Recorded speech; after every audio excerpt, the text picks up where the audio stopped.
শেখ হাসিনা আসতেছেন, এটা বাংলাদেশের জন্য ভালো খবর, আর স্বাধীনতা বিরোধীদের জন্য খুবই দুঃসংবাদ।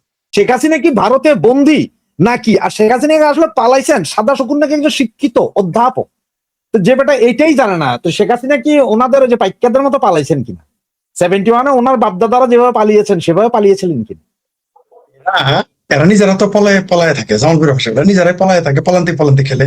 71 থেকে 75 এদের কিন্তু হারিকেন লাগায় খুঁজে পাওয়া যায়নি, না হারিকেন লাগিয়ে খুঁজে পাওয়া গেছে, না হেজাক বাতি দিয়ে খুঁজে পাওয়া গেছে, পাওয়া যায় না তাদের। 75-এর পরে তারা জিয়াউর রহমানের সুবাদে আস্তে আস্তে আস্তে আস্তে তাদের চেহারা প্রকাশ হল। কখনো কিন্তু প্রকাশ্য আসার মুরুদে পলায় নাই। আজও কিন্তু বঙ্গবন্ধুর খুনিরা প্রকাশ্য ঘুরে না, আজও নয়। এত বড় বড় বীর প্রকাশ্য ঘুরে মুরুদ তাদের নেই। তেমনি এই পাক হানাদার বাহিনীর সহযোগী জামাতেরা বেরোয়নি, এরা পালিয়েছিল। এমনকি গোলাম আজমেরা, নিজামিরা, সাইদিরা তাবলিগে গিয়ে পালিয়ে থাকতো, পাকিস্তানে চলে গেছিল, কিন্তু একটু শব্দটি করতে পারে নাই তারা।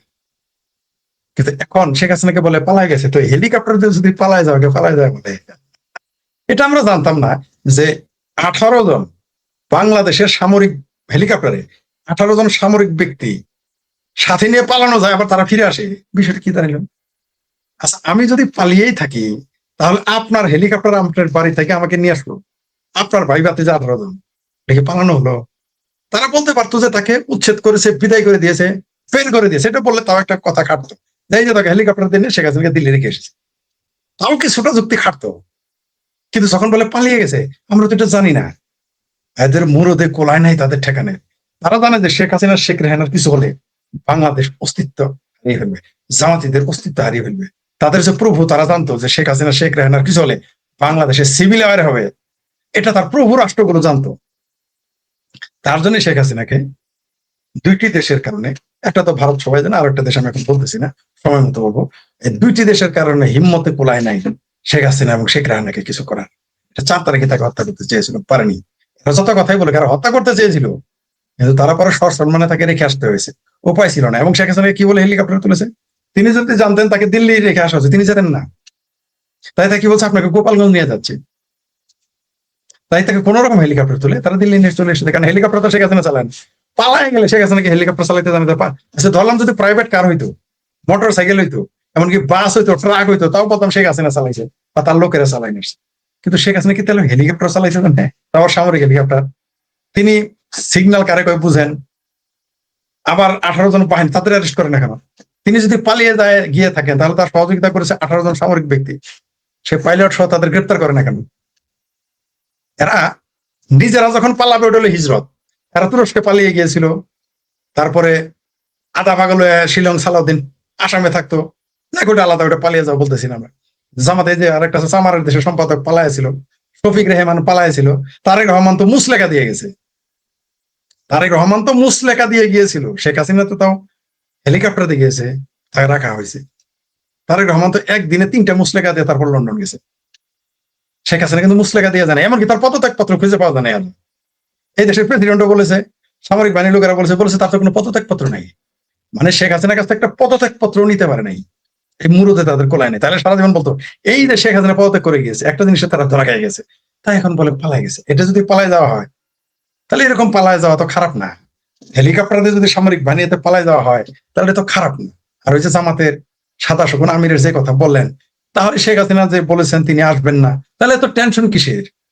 তাহলে তার নাকে তেল দিয়ে ঘুমাক, শেখ হাসিনা আসবে না, নাকে তেল দিয়ে ঘুমাক। কিন্তু আমি জানি শেখ হাসিনা যেদিন ডেটটা দিবেন, তার 72 ঘন্টা আগে থেকে এরা পালানো শুরু করো, লিখে রাখেন, এত খুঁজে পাবেন না আপনার কেন্দ্রে। আর যদি থাকে, তাহলে আবার সেই 71 হতে মুখোমুখি হইতে হবে, আবার সেই সাদা শকুনের 71-এর পরাজিত শক্তিকে আমরা আবার পরাজিত করবো শেখ হাসিনার নেতৃত্বে, কোনো সন্দেহ নেই। সাদা শকুনের আজকে একটা ভিডিও আছে, এটা খুব ভাইরাল, জামাতিরা প্রচার করতে পারেন। চিটং শহর তো ডুবে গেছে পানিতে, দেখছেন? ওইখানে উনি রাস্তা দিয়ে হাইটা যাইতেছে, শার্ট টার্ট খুললা, খালি একটা ওই যে চাষা বুসারা গেঞ্জি পরে, গেঞ্জি বইরা। এই বেটার বিভিন্ন জায়গায় দেখি যে গেঞ্জি, এরকম গেঞ্জি পরে মানে বডি বিল্ডিং দেখায় মনে। এটা কোন ধরনের রুচি হারামজাদা? শোনেন, এরা হলো ডাক্তার নাম, এর নাকি ডাক্তার ছবি করবে, কোন চেম্বারে ডাক্তারগিরি করছে আমরা জানি না। হোমিওপ্যাথি করতে পারে না, শুনছি সে নাকি চিটাগাং মেডিকেলেই পড়তো, না সিলেট মেডিকেলেই, কিন্তু তার কোথায় ডাক্তারি করছে আমরা জানি না। ওই যে আরেক দাঁতের ডাক্তার আছে না, জোকার না লাইক, জাকির না লাইক, এ কোথায় যে এ কোথায় যে ডাক্তারি করছে আজ পর্যন্ত কেউ জানে না। তো এরকম ডাক্তার আর কি। তো যাই হোক, এরা তো হোমিওপ্যাথি ডাক্তার হলে ডাক্তার লেখে, আর তো উনি ডাক্তারই, ডাক্তার লেখে, ভালো কথা। তো তিনি এই পানিকে এখনো বললেন না কেন যে এটা ভারতের পানি, ভারত পানিতে আমাকে ডুবাই দিতে, এই অভিযোগ এখনো করে নাই। আমি তো আশ্চর্য হয়ে গেছি। না, আওয়ামী লীগ আমলে বন্যা হলে তো কিছু খোদার গজব, এখন কি? আচ্ছা, তখন ছিল খোদার গজব, আর এখন তো হওয়ার কথা যে ভারত পানি ছেড়ে দিছে। এই অভিযোগটা কেন করে না? এখন ওটা খোদার গজব না, এখন ওটা রহমত। আওয়ামী লীগের আমলে যদি রহমত সবাই পায়ে লাগানো উচিত না, রহমত তো পায়ে লাগালে গুনাহ। এটা কি পায়ে লাগানো যাবে না, তারপরে নাবির নিচের লোম টোম এগুলো লাগানো যাবে না, আস্তাগফিরুল্লাহ, লা হাওলা ওয়ালা কুওয়াতা। এখন গজব বলতে পারতেছে না যে এটা ভারতের পানি গজব। বড়ই বিপদে আছে সাদা শুকুন। তাদের এই ড্রামা, এই পানিতে যে যাচ্ছে, পানিতে একটু ভিজা অভ্যাস করুক, কারণ এরা তো পানের জলে ভেসে যাবে বঙ্গোপসাগরে ডিসেম্বর মাসে। তাই একটু অভ্যাস করতে দেন। এবার আওয়ামী লীগের আন্দোলনের বন্যায় ভেসে যাবে, একটু অভ্যাস করতে দেন। অভ্যাস করতে দেওয়া ভালো। তো আমার খুব ওই একজন লেখছে জামাতের আমি সমকামী। সমকামী হলেও সমস্যা ছিল না, প্রাপ্তবয়স্কের সাথে সে যা ইচ্ছা তাই করুক, মিউচুয়ালি যা ইচ্ছা তাই করুক, কিন্তু বাচ্চাদের যে সুমা দেয়, এটা হলো সমস্যা। এবং সুমা দেওয়ার পরে আবার বলে এটা নাকি ইসলামে জায়েজ। এটা হচ্ছে আরো বড় সমস্যা। আবার শুধু তাই না, কূটনীতিকদের আবার পিছন থেকে জাবরায় ধরে, লা হাওলা ওয়ালা কুওয়াতা ইল্লা বিল্লাহ, আলাইহিল আজিম, আস্তাগফিরুল্লাহ। যাই হোক, সেটা অন্য বিষয়, এটাও তাদের ব্যাপার। তারা প্রভু আর দাসে কি করবে, এটা তাদের ব্যাপার। তবে জামাতের আমিরের যে কথাটা বলেছে ওইটাকে নিয়ে আবার একটু বলি। আমার খুব হাসি আসতেছে। এরা যখন পালায় যাবে তখন বলবে আমরা হিজরত করেছি। আমরা দেশে না থাকলে, আত্মগোপনে থাকলে সেটা হলো পলানো, আর তারা যদি পালায় ওটা হলো হিজরত। হিজরত। আচ্ছা, হিজরত। তবে ওই তাবলিগের বেশে পালায় থাকা এবার ছোটামো, কাকরাইল মসজিদ থেকে কয়টা যায় আর কয়টা বেরোয় সব হিসাব রাখা হবে, পাই পাই করে, পই পই করে। আর মসজিদে লুকায় থাকা হবে না। বাংলাদেশে আওয়ামী লীগ এবং মুক্তিযুদ্ধের পক্ষের শক্তির ওই যে জামাতি মৌলানা সাহেবদের কিছু ধমক দিলে যে বেহেশত থেকে নাম কাটা যাবে, সেই ডর তাদের দূর হয়ে গেছে এই 18 মাসে। কারণ আগে মানুষ ভয় পাইতো, হ্যাঁ তার এলার একটা চটকানা দিমু, টুপি এলার একটা ঘেটি ধরে একটা ঘোরানি দিমু, হ্যাঁ হ্যাঁ হ্যাঁ বেহেশত তো পাবো না, পাঞ্জাবি পরা লোকের পাশে একটা কিক দিমু, আহা আস্তাগফিরুল্লাহ, বেহেশত থেকে নাম কেটে দিতে পারে। এখন ওই ভয় শেষ হয়ে গেছে। আর এমন বাটপারি বদমাইশি করেছে যে মানুষের সেই ভয় শেষ হয়ে গেছে। আর পালায় থেকে আর আত্মগোপন করার সুযোগ নেই। ওই যে যেতে হবে পাকিস্তান। ফরিদ ভাই, আপনার একটা জিনিস দেখায়, আমার কাছে কিন্তু খুব মজা লাগছে। আপনাদের কাছে কেমন লাগছে জানি না। এই যে দেখেন, থানায় ঢুকে এভাবে কেউ নির্যাতন করে, আমরা কার কাছে যাব? ওসি মাসুদ। এবং এটা হচ্ছে বরিশাল থানায় হামলার ঘটনায় গ্রেপ্তার 18 জন। মানে ওসি মসিরে দইরা রাস্তার উপর আইন না ব্যাপক পিড়াইছে এই পুলিশে। ভাইয়ারা যে পুলিশ এখন কান্দে, আবার এটা প্রচার করে। আর এই পুলিশ গত 2 বছর আমাকে ছাত্রলীগ, যুবলীগ, আওয়ামী লীগের ভাই করে তা করে না পাইলে মা বাপেও পিড়াইছে, অযথা মামলা দিয়া ঢুকাইছে। আর এদের ভাইদের হত্যার জন্য আমরা বিচার চাই, পুলিশ হত্যার বিচার চাই আমরা, আর পুলিশই করে বেইমানি। তো এদের যখন এখন পিটায় তখন কেমন লাগে? আমি তাদের প্রতি করুণা প্রকাশ করছি এবং দেশের আইন শৃঙ্খলা ধ্বংস করার জন্য যারা পায় তারা করছে তার নিন্দা করতেছি। আপনি তার চোখটা দেখেছেন, তার চোখটা জলে ভরপুর, ছলছল করতেছে। একটা জিনিস দেখেন, যেই দেশের পুলিশ নিরাপদ না সেই দেশে ছাত্রলীগ নিরাপদ, আওয়ামী লীগ নিরাপদ, বা সাধারণ জনগণ কিভাবে নিরাপদ থাকবে? যেই দেশের থানাতে পুলিশ বলে আমরা কার কাছে যাব, পুলিশ বলে আমরা কার কাছে যাব, তাহলে জনগণ কার কাছে যাবে? এই হচ্ছে ইউনূসের শাসন, এই হচ্ছে জামাতি শাসন, এই হচ্ছে বিএনপি শাসন, এই হচ্ছে হেফাজতি শাসন, এই হচ্ছে চরমনাই পীরের শাসন, চামড়ানাই পীরের শাসন শাসন, এই হচ্ছে আমার ভাবিক পোলাদের শাসন। এটা যদি আওয়ামী লীগের আমলে ঘটতো, হায় হায় হায়, সি সি, হায় হায়, পুলিশ মারতেছে, পিড়াইতেছে থানায়, এটা এখন আর বলার কেউ নাই। তারপরেও আমরা এই পুলিশের পক্ষে 5ই আগস্টের পরে পুলিশকে যেভাবে নির্যাতন নিপীড়ন তার নিন্দা জানাই।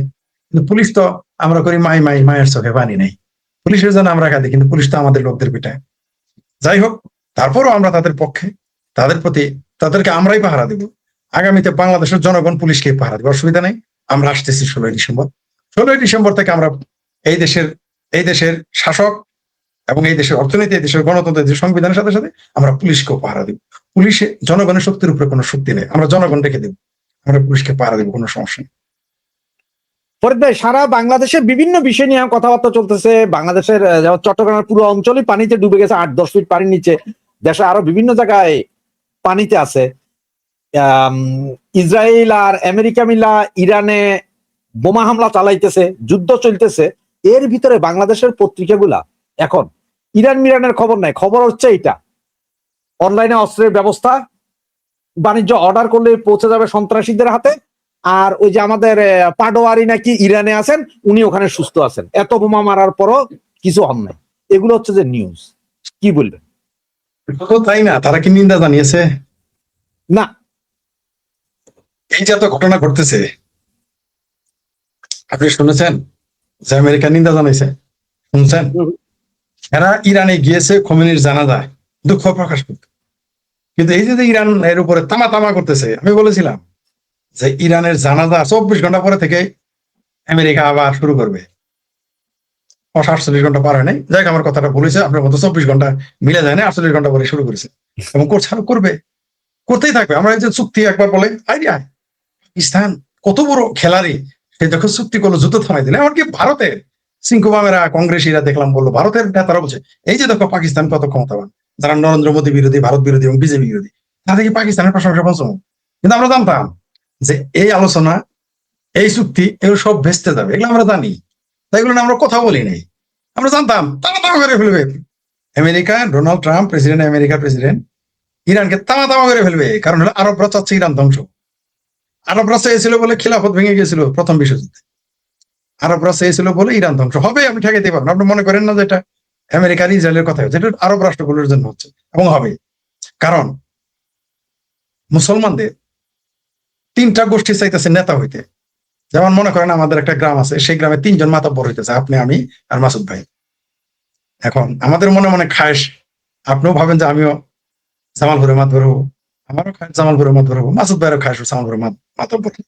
মাতব্বর তো একজনই থাকবেন, 3জন তো হইতে পারবেন না।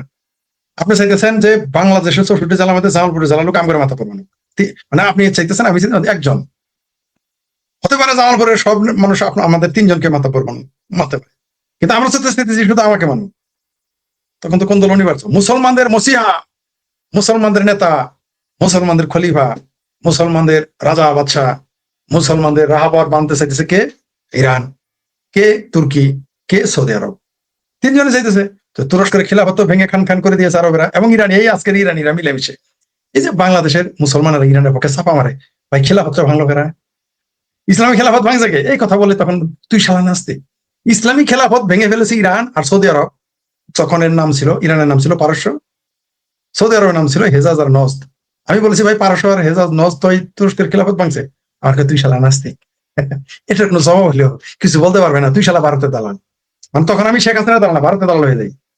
কিন্তু এটি তো ইতিহাস। তেমনি আমি বহু আগেই বলেছিলাম, আজকে থেকে 7-8 বছর আগে বলেছিলাম এবং প্রতি বছর বলে আসি যে ইরানকে একদিন ধরবে এই মিডিল ইস্টের কারণে।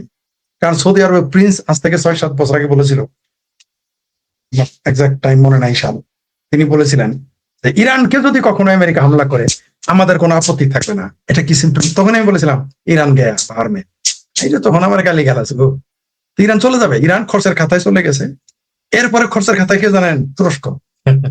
এরপরে খরচের খাতায় যাবে তুরস্ক, তারপরে দেশটার নাম বলবো। এবার আপনি একটু আমার গালি দিতে পারেন, বলবো কি অনুমতি দিলে? কথা তো বলতে হবে না। তারপরে দেশটাই সৌদি আরব। ঠিক আছে? কারণ মুসলমানরা জ্ঞানে বিজ্ঞানে কেউ আগায়। ওই ইরানের কিছু কথা বলে অমুক পড়েছে, ফাত্রামি গেল, মিথ্যা কথা, কিচ্ছু নাই ইরানে। যা আছে সব চায়না, যা আছে সব উত্তর কোরিয়ার, কিচ্ছু নাই ইরানে। জ্ঞান বিজ্ঞান যেই দেশে নারীকে পিঠে মেরে ফেলে মাথায় কাপড় না থাকলে, ওই দেশের জ্ঞান দিয়ে আপনি কি করবেন? যেই দেশে নারীকে বোরকা মাথাটা খোলা থাকলে চুল তাকে ধরে নিয়ে জেলখানায় রেপ করে মেরে ফেলে, সেই দেশের জ্ঞান দিয়ে আপনি কি করবেন? ওই জ্ঞান দিয়ে আপনি পৃথিবীতে কি কাজে খাবেন? এরকম অসভ্য একটা আলট্রা ফ্যাসিস্ট একটা দেশ ইরান। আর এটা মুসলিমদের দেশ, মুসলিম অধ্যুষিত দেশে এটা ঘটবে। কারণ কি জানেন? এর জন্য দায়ী নিঃসন্দেহে পরাশক্তিগুলো, সাম্রাজ্যবাদী শক্তি, কোনো সন্দেহ নেই। কিন্তু তারপরে দায়ীটাকে চাইলেই তো আপনারা কিছু করতে পারবে না। একটা লোক চাইলে, আচ্ছা আমার বাড়ি জামালপুর, এখান থেকে গিয়ে আপনার বাড়িতে গিয়ে আমি ভাঙচুর করে আসলাম, আপনার বাড়ির খুঁটি আমি নরবর করে দিয়ে আসলাম, চুরমার করে, আমরা গোয়াল করে গরু খুলে নিয়ে চলে আসলাম। এটা কি সম্ভব? আমি কি জানি আপনার বাড়ি কোথায়? আমি কি জানি আপনার বাড়ির জমিনের গোয়াল গোটা কোথায়, গরু কয়টা, কি দিয়ে বাইরে রাখছেন? আমি কিভাবে গেলাম আপনার এলাকা ছাড়া, তোর কথা ছাড়া? তো আর তারপরে কি যদি আপনার সেই জ্ঞান না থাকে যে আমাকে এগুলো নিয়ে যাবে? এই মুসলমানেরা পড়ালেখা করত, এরা আমেরিকা, এরা দেখেন কয়দিন পর পর দেখবেন পাকিস্তানে, বাংলাদেশি, মিশরীয়, তুর্কি, এদের ধরা পড়তেছে, এরা বিদেশে গিয়ে রেপ করে। মুসলমান সম্পর্কে মানুষের ধারণা কি আসবে? আজকে একজনের কাছে শোনো, আজকে একটা তরুণ, তো আমার জামালপুরের ছেলে, তার সাথে আমার দেখা হয়েছে ঘটনাচক্রের কোথাও, তার সাথে একটা আলোচনায় জানলাম লাওস একটা গরিব দেশ, আমার গত বছরই কম্বোডিয়া লাওসে যাওয়ার কথা ছিল। আপনি আশ্চর্য হয়ে যাবেন, আমাদের ই ভিসা ক্যান্সেল করে দিয়েছিলাম, আমি যেতে পারিনি। মানে বাংলাদেশকে এইরকম, আমি তখন ওর সাথে একটা আলাপ করতেছি, ভাই আমি তো লাওস গিয়েছিলাম। আমার ঘটনা বলো তো, লাওসের অবস্থা কি? আমি তো একসময় লাওসে গিয়েছিলাম, লাওস তো খুব দরিদ্র দেশ। ভাই লাওসে এখনো দরিদ্র আছে, বুঝতে পারছেন? তো বললো যে লাওসে এখন ভিসা দেয় না, তারা দাঁড় করায় রাখে, ইন্টারগ্রেশন করে। লাওস এই দেশ গরিব দেশ, না খায় থাকে। এই এশিয়ার মধ্যে সবচেয়ে দরিদ্র দেশের একটা হলো লাওস। সে লাওসে যেতে তাকে দাঁড় করিয়ে রেখেছে, তাকে ইন্টারগ্রেশন কেন? ভাই আমি বললাম এটা দরিদ্র দেশ, তোমার ঢুকতে দিবে না কেন? ভাই ধনী আর দরিদ্রের প্রশ্ন দেন কেন? করা মনে করে বাংলাদেশি মানেই জঙ্গি, তারপরে আবার মুসলমান, পাসপোর্টের নাম লেখা মুসলমান, ধর্ম ইসলাম, মানে মুসলমান মানে জঙ্গি মনে করে। এই যে সারা পৃথিবীতে একটা ন্যারেটিভ, যতই বাংলাদেশে আমার বাঙ্গু মুমিনেরা ফালাফালি করুক, সারা পৃথিবীতে ইসলাম এবং মুসলমানের ইমেজটা কি? ইমেজটা হচ্ছে তারা সন্ত্রাসী, তারা জঙ্গি হয়, এবং এরা পড়ালেখা করে না, এরা নারী বিদ্বেষী হয়, নারীর প্রতি হিংসতা দেখায়, এবং এরা নিজের ধর্মকে গুরুত্ব দেয়। যে রাষ্ট্রে বাস করে তার প্রতি তারা নিবেদিত থাকে না। সেই আপনি ধরেন আমি তামিলে গেলাম, তামিল তো একটা জাতি। ধরেন আমি গুজরাটে গেলাম, ধরেন আমি তেলেগু মানে তেলেঙ্গানায় গেলাম, তাদের একটা নিজের একটা সংস্কৃতি আছে না? ধরেন আমি ভিয়েতনাম গেলাম, ভিয়েতনামিজদের একটা সংস্কৃতি আছে না? তা আপনি তার সংস্কৃতির প্রতি শ্রদ্ধাবোধ না থাকেন, মানবে কেউ আপনাকে? প্রথমে হয়তো ভদ্রতার কারণে কিছু বলবে না। যেমন আমি যেখানে থাকি এই মুহূর্তে, সেখানে কুকুর মানে কল্পনাতীত, তারা কুকুরকে তারা মানে গুরুত্ব দেয়, প্রাণী হিসেবে তার গুরুত্ব দেয়। আপনি যদি কোনো কুকুরকে লাথি দেন, আমার ধারণা আপনি আপনার সাথে ওই অঞ্চলের লোক কথা বলবেন, আমি শিওর। আমি যে অঞ্চলে আছি, আমি যে এরিয়ায় এখন আছি, আপনি যদি কুকুরকে একটা লাথি দেন, আপনার সাথে কেউ কথাই বলবেন, আপনি সামাজিকভাবে বয়কট করবে। সেই সমাজে যায় যখন আপনি কুত্তারে দেখে গরম পানি ছিটে মারবেন, কুত্তারে নিয়ে ধরে পানির মধ্যে ফেলে দিবেন, কুত্তারে পেটানো শুরু করবেন, তো সেই দেশের সমাজ সংস্কৃতি তো আপনি ভায়োলেট করলেন, আপনাকে তো এখানে সমাজ মেনে নিবে না। আপনি বলতেন তো সেই জায়গায়, আমরা তো এই জায়গায় দেখি না যে ওই যে আমরা বাচ্চা হইলে বাচ্চারা তো যে ঠেলা ট্রলিতে নিয়ে ঘুরি, ছোট ছোট বাচ্চাদের পুসেপ বলে। এখানে মানুষ কুত্তারে ওইটার ভিতরে বসাইয়া ফ্যান লাগাইয়া তারপরে আড়ে এখন আপনি টাইম করে ঘুরা। এখন আপনি যদি ওই কুত্তারে যাই বলেন কুত্তা তো হারাম হারাম হারাম, কুত্তার ছবিলে ফেরত যাবো না, এরকম ফাতরামি যদি আপনি আপনি তো ওই জায়গায় থাকতে পারবেন না। তবে আজকে ফরিদ ভাই, এই যে আপনি তো ভারতীয় দালাল সবাই বলে, আমি তো রয়ের সরাসরি এজেন্ট বলা হয় আমারে। তো আজকে ভারত আর কিন্তু একটা জায়গায় বাইচা গেছে, তা না হলে হয়তো কিছুক্ষণের ভিতরে কতল শুরু হয়ে যাইতো আর কি। এই যে কাহিনী, ঢাকার টিএসসি চত্বরে প্রকাশ্যে কোরআন পড়ানো যুবক হিন্দু নয়, তিনি মুসলমান। ওরা কিন্তু বলছিল যে এটা হিন্দু হয়ে পুরাইছে, এই পোলা হিন্দু। এখন ঘটনা হইলো যে বাংলাদেশের বাঙ্গুরা সুদ খায়, ঘুষ খায়, বলৎকারী করে, বইনের ওয়ারিশ মারে, বউ ওয়ারিশ মারে, বাইস্তের ওয়ারিশ মারে, চাচার ওয়ারিশ মারে, মানে হেন পাপ নাই পৃথিবীতে, এমন কোন জঘন্য পাপ নাই। নিজের মেয়েরে দর্শন করে, মাকে মেরে ফেলে, বাপকে মেরে ফেলে, ভাইকে মেরে ফেলে, বোনকে মেরে ফেলে, চাচা চাচিকে মেরে ফেলে। এরকম পাপ করার পরেও না জীবনে এক ওয়াক্ত নামাজ পড়ে নাই, কিন্তু দেখবেন ধর্মের জজবাজ যদি ঢুকাই দিতে পারেন, দেখবেন বিরাট বড় ধার্মিক হয়ে যায়। আর এটাকে তারা কাজে খাটায়। এই যে দেখেন এখানে হিন্দু যুবক বলে তারা প্রচার চালিয়েছিল, কিন্তু পাওয়া গেল মুসলমান। এর আগে আপনার মনে থাকে, আমার এলাকাটা মনে থাকে না, কুমিল্লা নাকি রাজশাহীতে না শ্রীনগর নাকি কোথায় ঘটেছিল, এক্সাক্ট আমার মনে থাকে না এটা। সেখানে কোরআন শরীফের মধ্যে পায়খানা করেছিল, একবার সিরিয়াল, সেটা ফাঁসিয়ে দিতে চেয়েছিল হিন্দুদের, পরে ধরা পড়েছে ওটা মুসলমান ছাত্ররা করেছে, মাদ্রাসা ছাত্র। এরা কি পারে না ধর্মের নাম দিয়ে। আপনি দেখেন না গাজীপুরের এক মুফতি মৌলবী খতিব বলেছিল না, ধরে নাকি বলৎকার করছে ইসকনের লোকেরা। এরা এরকম লোক হয়ে যে ওরে বলত এরকম ঠাড়া পড়া মিথ্যা কথা বলে, আবার তাকে বাঁচানোর জন্য বলছে এরা নাকি জিনে ধরছে, পাগল হয়ে গেছে। মানে এরা কত বড় বাট পাচাতে তার নামে মামলা না হয়। মানে এই মুসলমানদের মানুষ, সেই জন্য না আমি দুঃখিত। আমার পিতার ধর্ম ইসলাম, আমার মায়ের ধর্ম ইসলাম, আমার মা অত্যন্ত ধার্মিক মানুষ, আমার বাবা ধার্মিক মানুষ, আমার মামা ধার্মিক মানুষ, আমার মামি ধার্মিক মানুষ, আমার নানি দাদি দাদা দাদি, আমার চাচে চাচা জ্যাঠা চাচি প্রতিবেশী ধার্মিক আমি অনেক মানুষ দেখেছি। কিন্তু যখন এরকম পাট পার কিছু দেখি মুসলমান, তখন কিন্তু ওই চায়নার ওই কথাটা আমার মনে পড়ে। এর জন্য আমার উপরে অনেকেই ক্ষুব্ধ আমি জানি। আমাকে অন্তত 50 জন বলেছে ফরিদ এই কথাটা বইলো না, তাহলে ভবিষ্যতে তুমি রাজনীতিতে আসতে চাইলে পারবা না।